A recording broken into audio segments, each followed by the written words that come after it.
Hi, hello സുഹൃത്തുക്കളെ. അങ്ങനെ 9 subscribers ആയിരിക്കും കേട്ടോ നമുക്ക്. ആരൊക്കെയാണെന്ന് അറിയില്ല. അത് ഒരാൾ എൻ്റെ കസിനാണ് കേട്ടോ. അവന് എൻ്റെ ഷോർട്സ് അത്യാവശ്യം ഞാൻ കഴിഞ്ഞ ദിവസം ചെയ്ത ബാലഭൂമിയുടെ കഥയില്ലേ, അതിനകത്ത് 2 ഷോർട്സ് കെട്ടിയിട്ടായിരുന്നു. ഷോർട്സ് അത്യാവശ്യം നല്ലതായിട്ട് ഓടുന്നുണ്ട്. 1200 ഓരോ ഷോർട്സും ആൾക്കാർ കാണുന്നുണ്ട് കേട്ടോ. നമ്മുടെ ഞാൻ പറഞ്ഞില്ലേ, എന്തെങ്കിലുമൊക്കെ ചെയ്തുകൊണ്ടിരുന്ന ആൾക്കാർ തെറി വിളിച്ചതിലും കാണും. അല്ല, അവൻ പറഞ്ഞു, എൻ്റെ കസിൻ വിളിച്ചിട്ട് അവൻ വിളിച്ചു. അവൻ പറഞ്ഞു, ചേട്ടാ നിങ്ങൾ സ്റ്റോറി, അവന് കണക്ട് ആകുന്ന സ്റ്റോറിയൊക്കെ, കാരണം എൻ്റെ നാട്ടിലൊക്കെ ആയിരുന്നല്ലോ.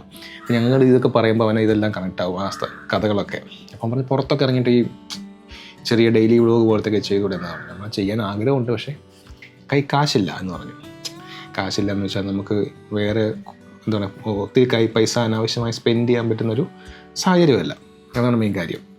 അല്ലെങ്കിൽ നമുക്ക് കുറേയൊക്കെ പ്ലാൻ ഉണ്ടായിരുന്നു, പുറത്തൊക്കെ പോയിട്ട് കുറച്ചുകൂടെ ട്രാവൽ വ്ളോഗൊന്നുമില്ല, അത് അറിയാമല്ലോ, നമുക്കൊരു നല്ലൊരു കണ്ടൻറ് ഉണ്ടാക്കുക എന്നൊക്കെയാണ് മനസ്സിലുണ്ടാവും.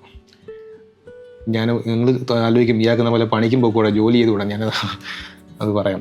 18 വർഷത്തോളം ജോലി ചെയ്തിട്ട് ഒരു കരിയർ ബ്രേക്ക് എടുത്താണ്, ഡ്യൂ ടു പേഴ്സണൽ റീസൺസ്. പിന്നെ വേറെ കുറച്ച് പ്ലാനുകളൊക്കെ ഉണ്ടായിരുന്നു. അത് മനുഷ്യൻ്റെ കാര്യമല്ലേ, നമ്മൾ ഈ പറഞ്ഞപ്പോൾ ഇറങ്ങിയപ്പോഴത്തേനും പല പല ഓബ്സ്റ്റക്കിൾസ് ഒക്കെ ആയിട്ടത് കുറച്ച് ഡിലേ വരുന്നു. മുന്നോട്ട് പോകുമ്പോൾ നടക്കും, നമ്മളതിന് വേണ്ടി പരിശ്രമത്തിലാണ്. അപ്പോൾ അതിനിടയ്ക്കുള്ള സമയം, ഇപ്പോൾ ഒരു ഫുൾ ടൈം ജോലിക്ക് കയറാൻ പറ്റിയ അവസ്ഥയല്ല. അതിനിടയ്ക്കുള്ള സമയത്തിലാണ് ഞാൻ വ്ളോഗ്. കാരണം ഞങ്ങൾക്ക് വേറൊരു ചാനലുണ്ട്, അതിനകത്ത് ആക്ച്വലി എൻ്റെ ഒരു ഫ്രണ്ടാണ് മെയിനായിട്ട്. അപ്പോൾ പുള്ളിക്കാരിക്ക് പൂർണ്ണമായ സമയത്ത് വർക്ക് ചെയ്യാൻ പറ്റാതെ വരുന്നതുകൊണ്ട് ഞാൻ പ്രസൻറ്റ് ചെയ്ത് തുടങ്ങി. അങ്ങനെയാണ് ഞാൻ ക്യാമറയുടെ ഫ്രണ്ടിലേക്ക് വരുന്നത് കേട്ടോ. അല്ലെങ്കിൽ നമ്മൾ ജീവിതത്തിൽ ഇത് ചെയ്ത കാര്യങ്ങളൊന്നും അല്ല. അങ്ങനെ ചെയ്തു തുടങ്ങി. പിന്നെ ഇപ്പം ഇത് ക്യാഷ്വൽ വ്ളോഗ് പറഞ്ഞുകൂടെ, അതൊരു കുറച്ചുകൂടെ ഫോമൽ, നമ്മുടെ ഹെവി സ്റ്റോറികളും എന്താണ് നമ്മുടെ കുറച്ച് റിസർച്ച് ചെയ്തെടുക്കുന്ന പ്രസൻറ്റ് ചെയ്യുന്ന സാധനങ്ങളൊക്കെയാണ്. ഇതും ക്യാഷ്വലി നമുക്ക് നമ്മളായിട്ടിരിക്കാൻ പറ്റുന്നൊരു സ്ഥലം. അപ്പോൾ പറഞ്ഞു വന്ന് പുറത്ത് പോയി ഒരു ദിവസം ചെയ്യണ്ടേ, അതല്ല നല്ലത്. ഇതേ വെട്ടത്തിൻ്റെ കീഴേ ഇരുന്നാൽ നമ്മളിപ്പോഴും ആൾക്കാർക്ക് ബോറടിക്കും. എൻ്റെ മുഖം കണ്ടിട്ട് എന്നിട്ട് എന്ത് കാണിക്കാനാണ് ഇയാൾ പറയുന്നത്. അങ്ങനെയാണ്. പിന്നെ ഞാനിപ്പോൾ മിക്കവാറും എന്നും ഇല്ലേ പോലും ഇതുപോലെ എന്തെങ്കിലും സംസാരിച്ചൊരു വ്ളോഗ് ഒരു ദിവസം ഉണ്ടാക്കി കോണ്ടൻ്റ് ആക്കി ഇടാൻ ശ്രമിക്കുന്നുണ്ട്. അത് ഒരു കൺസിസ്റ്റൻസി കുറച്ച് നാളൊന്ന് കീപ്പ് ചെയ്ത് നോക്കട്ടെ എന്ന് കരുതിയാൽ. ചിലപ്പോൾ ആൾക്കാർക്ക് ഇഷ്ടമില്ലെങ്കിൽ നിങ്ങൾക്ക് ഇത് സ്കിപ്പ് ചെയ്ത് പോകാൻ കേട്ടോ. ജസ്റ്റ് ഒന്ന് നമ്മളൊരു കൺസിസ്റ്റൻസി, യൂട്യൂബിനെ പഠിക്കാൻ വേണ്ടി ഇടുന്ന ഒരു പഠനം കൂടാണ് ഇങ്ങനത്തെ ഒരു ദിവസം ഒരു വീഡിയോ ഒരു ആഴ്ച 3 എണ്ണത്തിലൊക്കെ ഇടുന്ന രീതിയിലും ഷോർട്സൊക്കെ ഒരു ഡെയിലി അപ്ലോഡ് ചെയ്യാൻ പറ്റുമെന്നൊക്കെ ശ്രമിച്ചുകൊണ്ടിരിക്കുകയാണ്. പഠനം കുറച്ചുകൂടെ. അതുപോലെ നമ്മളിനി പുറത്തേക്ക് പോകുമ്പോൾ വ്ളോഗുകളല്ലാതൊക്കെയുള്ള, വ്ളോഗ് എന്ന് പറയാൻ പറ്റില്ല, ഇങ്ങനത്തെ സ്റ്റോറികൾ പലയിടത്ത് വെച്ച് നമുക്ക് സംസാരിക്കാമല്ലോ. പല പല കഥകൾ, പല സ്ഥലത്തിൻ്റെ കഥകളും യാത്രയുടെ കഥകളും. അങ്ങനെ പറഞ്ഞു വന്നപ്പോൾ ഞാൻ ഇതാണ്, ജോലി ഇല്ലാതെ ഇരിക്കുന്ന കാരണം കൊണ്ടല്ല ഇത് ചെയ്യുന്നത്.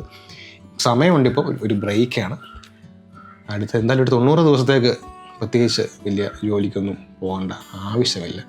ആ സമയം ഇങ്ങനെ ഒരു പുതിയ പരിപാടി യൂട്യൂബിൽ കൂടെങ്കിലും ഒന്ന് ട്രൈ ചെയ്ത് നോക്കാം. നമ്മൾ പുതിയ കുറേ കമ്മ്യൂണിറ്റിയും സുഹൃത്തുക്കളെയൊക്കെ പരിചയപ്പെടാൻ കഴിഞ്ഞാൽ സന്തോഷം. ഓക്കെ, അപ്പം ഈ വീഡിയോ ഇന്നൊരു കണ്ടൻറ്റും കൂടി ഇല്ലാത്തതുകൊണ്ട് ഉണ്ടാക്കിയിട്ടാണ്. കാരണം കുറച്ച് തിരക്കായി പോയിട്ടൊന്ന് വേറൊന്നും അഡീഷണൽ പുതിയ സ്റ്റോറികളും ഇല്ലാത്തതുകൊണ്ട് ഇട്ടതാണ്. പക്ഷേ എൻ്റെ കസിൻ കണ്ടുപിടിച്ചു, അവൻ്റെ ഷോർട്സിൽ നിന്ന് തന്നെ കണ്ടുപിടിച്ചു. അതുപോലെ ആൾക്കാർ കണ്ടുപിടിച്ച് വരുന്നുണ്ട്. ഞാൻ ഇതുവരെ ഇനിയും ഇത് ആർക്കും അയച്ചു കൊടുത്തില്ല. 9 സബ്സ്ക്രൈബേഴ്സ് മതി, സന്തോഷം, ഭയങ്കര ഹാപ്പിനെസ്. നമ്മളൊന്നും ചെയ്യാതെ തന്നെ ഡെവലപ്പായി വരുന്ന ഒരു കമ്മ്യൂണിറ്റി കാണുമ്പോൾ ഭയങ്കര സന്തോഷമുണ്ട്. ഓക്കെ, അപ്പം കാണാം, ബൈ.